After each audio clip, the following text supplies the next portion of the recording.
নমস্কার, জয় রাধে রাধেশ্যাম, রাধে রাধে। এখন প্রশ্ন হলো, কেউ কেউ বলেন জীবই ভগবান। সেটি কি ধরনের কথা? এর উত্তর হলো, সেটি অগোলকের কথা।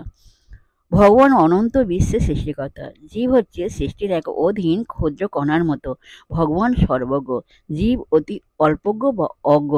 অতীত, বর্তমান, ভবিষ্যৎ সবকিছু ভগবান জানেন, কারণ তিনি কালের কর্তা। কাল ভগবানের অধীন আর জীব কালের অধীন।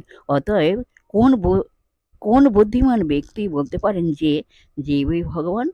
কলিগ্রস্ত ব্যক্তিরই জীবে ভগবান বুদ্ধি এবং ভগবানের জীব বুদ্ধি হয়। জয় রাধে রাধে শ্যাম, রাধে রাধে। জয় বৃন্দাবন বিহারী লাল কি যায়, কৃষ্ণ কানাইয়া লাল কি যায়, বাঙ্কে বিহারী লাল কি যায়, জয় রাধা শ্যাম সুন্দর লাল কি যায়। জয় রাধে রাধে শ্যাম, রাধে রাধে। নমস্কার।